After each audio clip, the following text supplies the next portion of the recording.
Now that's original.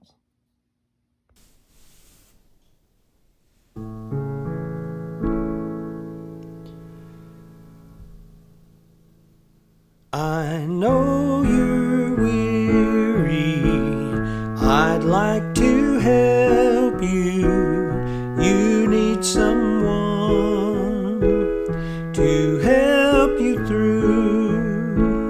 For you're my brother, or you're my sister. I'd like to be a friend to you. You need a brother, you need a sister, you need someone who's kind and true to help you through.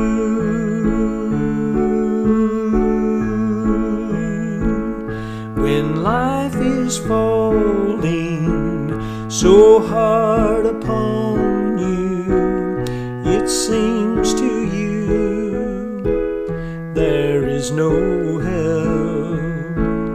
We all are needful, we all need someone. We just can't make it all by ourselves. We need a brother, we need a sister, we need someone who's kind and true to help us through. His name is Jesus, and yes, He loves you. He is a Savior, strong and true. He'll help you through.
Hello, Acorns, and welcome back to Original Thursday. The song that you've been listening to is a song that Pap wrote called You Need a Savior.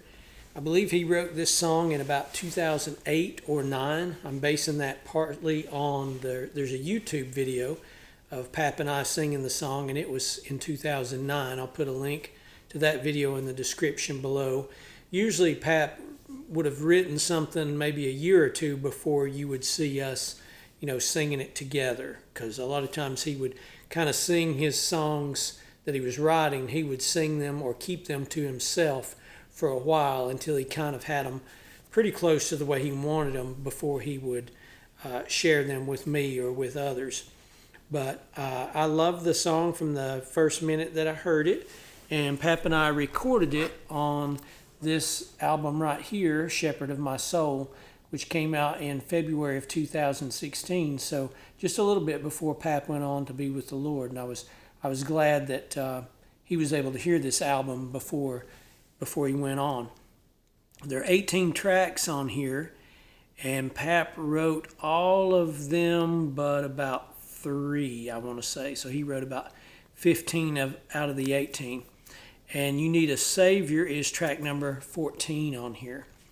Not too long after we made this recording, or or maybe sometime just after we made the video of the two of us singing. I'd have to go back and look and kind of figure out that timeline. But some folks that we like, I think they live maybe in Pennsylvania, the Roland Zimmerman family, Ryan and Roland, who are father and son, they sang that song, You Need a Savior. So I'll also put a link in the description below where you can go hear their version of it. I liked it very much. I really liked Ryan's guitar work that he did in it. I don't know that Pap heard them sing that song. I know he heard them sing his other song, Heaven's Brightest Glory, or Looking Out Toward Heaven. Kind of had two different names early on. I know he heard Ryan and Roland sing that song, but I'm not sure he heard them sing You Need a Savior before he passed on. But it's a great little song, and I want to tell you some of the backstory, I guess you'd say, to this song. Before I do that, I'll take care of a few other little bits of information first. I want to mention, I've not been mentioning our little performance dates. Just kind of didn't cross my mind. And of course, I know most of our acorns are not within reasonable traveling distance.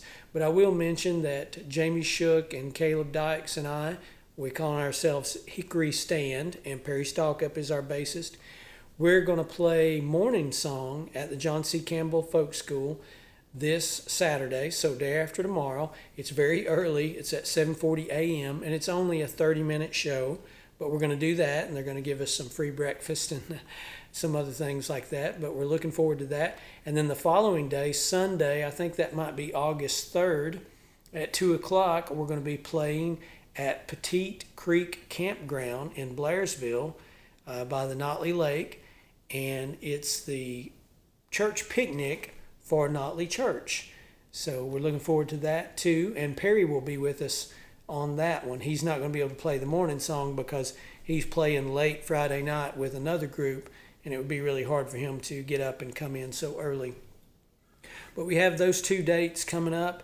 We've had some recent dates that we really enjoyed, and I apologize that I didn't mention those to you. I'll try to do better with that, maybe do the little community posts and things like that. So here's the backstory on You Need a Savior. And I didn't know this until not too long before Pat passed. So I had learned the song, we had recorded the song, things like that. And I just thought he kind of just wrote it out of a general sense of compassion and, specifically to people who don't know the Lord, who don't know Christ. And of course that's true, but we were sitting in my little control room over there and listening to it, and he told me the specific thing or event in his life that caused him to write the song. Now, not immediately, but many years later. So he was looking back around 2009. He was looking back to an event in the mid-'60s and thinking about it, and he wrote this song based on that event. Pap and Granny were married in 1964, and they lived for just a couple of weeks, I think, with Granny's mother, my granny, and then after that they rented a place in town in Murphy here, close to Duke Street, I believe. The house is still there, and while they were living there, Pap became aware of a young lady in Cherokee County, in town here, who was expecting out of wedlock. Now, at that particular time, in this particular area, that was very, very frowned upon, of course. And to this day, of course, that's seen as not the proper way to do things in terms of raising a child and having a child. But it was, I guess you would say, it was more, the judgmental side of folks might have been a little harsher back then. So Pat became aware of this young lady. He told me even her name, I think, but I've long since forgotten it. And she was about maybe 17 years old, and she was expecting. And her family, I guess they were very religious.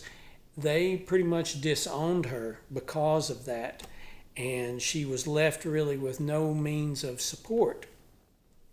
And whoever the father was, he was not stepping up, and he was not providing any support.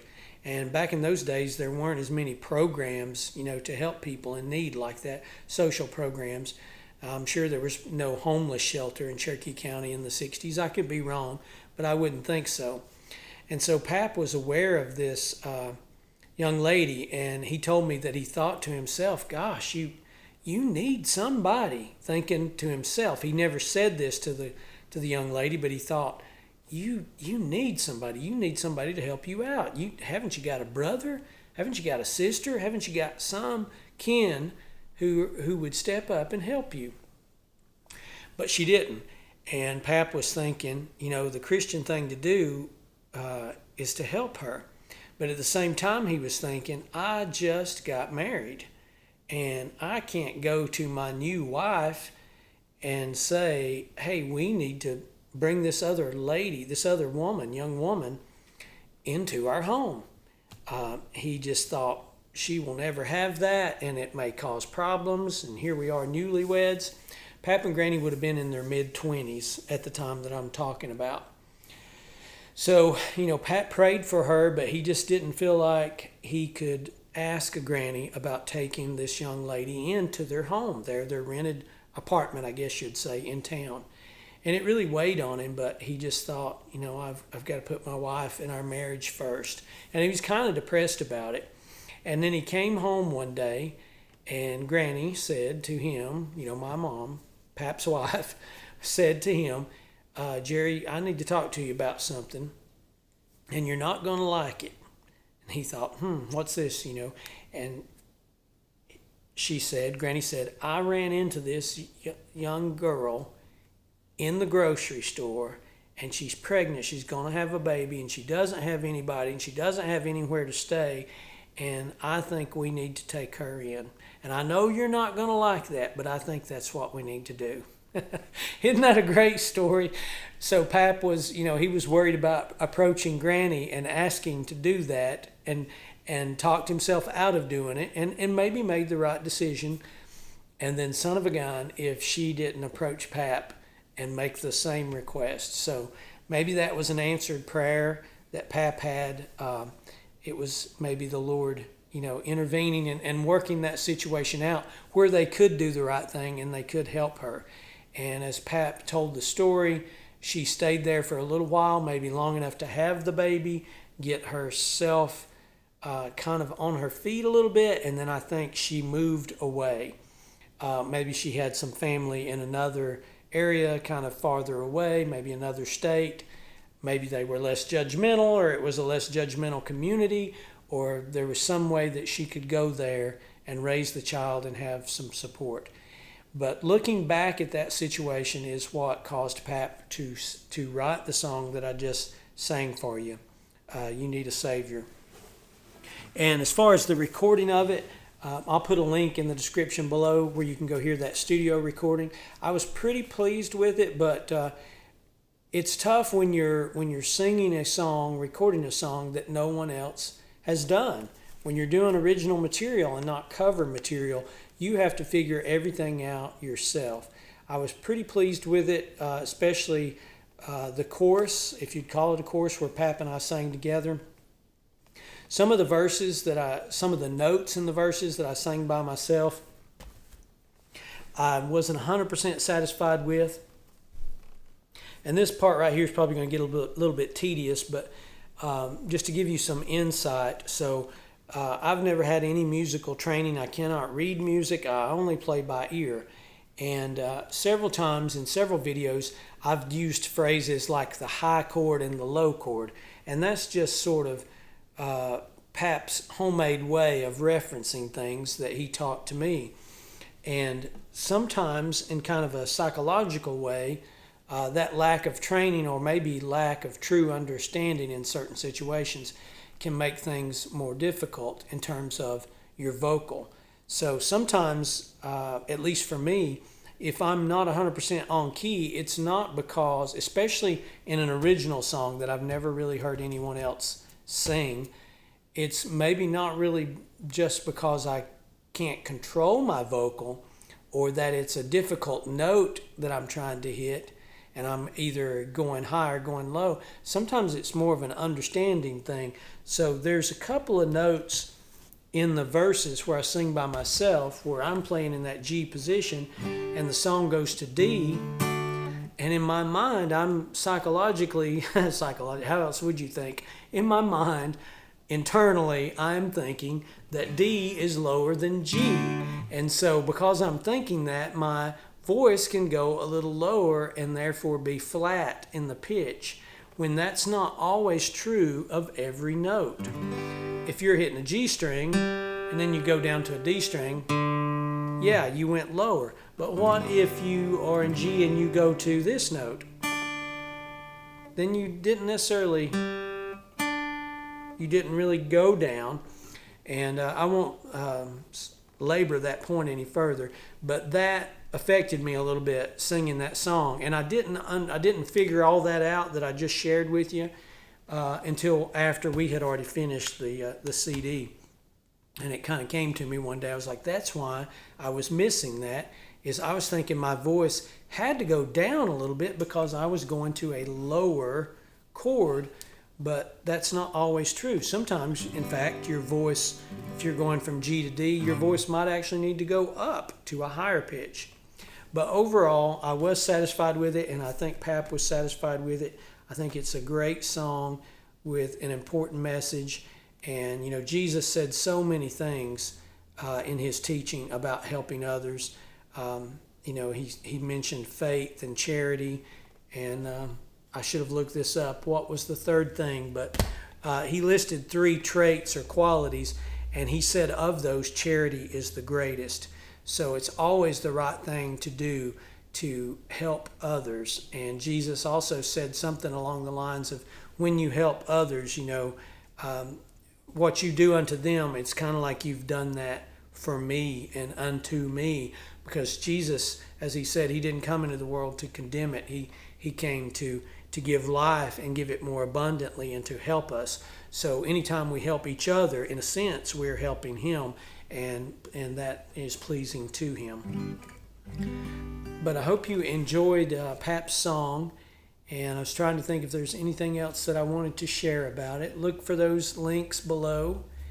Thanks for watching, and we'll see you next Tuesday, Lord willing. I usually don't do this, but I remembered 2 things that I forgot to say in that video that I wanted to come back and share real quickly. Number 1, this particular album that I've been talking about, it is available in the Etsy shop of the Blind Pig and the Acorn website. So you can go there and search for it, and if I can figure out how to do that, I'll even link to it. The link will probably take you to all the albums, but you can find this album in the Etsy shop. But the main reason I turned the camera back on, I thought you might enjoy this funny little story. So not too long after Pat passed, Corey and Katie, they had kind of really slowed, the Presley girls, they had really slowed down their music making. And I did a few sort of shows, I guess you would say, or singings by myself. And one of the very first ones that I did was at the old Martins Creek Methodist Church. It was Methodist at the time. Now it's a non-denominational church in Martins Creek. I sang, and this was not too long after Pap passed, and I sang mostly Pap's songs. And I sang You Need a Savior. And I told an abbreviated version of the story about the unwed mother, the young unwed mother that Pap wanted to help. And, you know, I was sharing that. I just thought people would find it interesting and kind of a sweet story. And a little old lady in the back of the church, and she wasn't trying to be funny, but it was funny. Everybody laughed, including me. I just finished the story about how the young lady had moved off. You know, she'd had her child. The child was born healthy. Everything was okay. And then she'd moved off, you know, to kind of start her life somewhere else. And the little old lady in the back of the Martins Creek Church, old Martins Creek Church, said, "And that baby was Paul." And everybody laughed. And I said, "No, ma'am." I said, "That was not me." I said, my older brother wasn't even born at that time. And I said, I wasn't born until about 10 years after that. And I said, I am I am the biological son of my mother and father. The baby in the story was not me. But I just thought you might get a kick out of that. I certainly did, because she was so sincere. She thought she was going to wind the story up for everybody, kind of like the Paul Harvey, the rest of the story. She thought she was going to say, and the kicker is that baby was Paul. Well, she did say it. She didn't think she was going to say it. She said it, but she was drawing a wrong conclusion there about the story.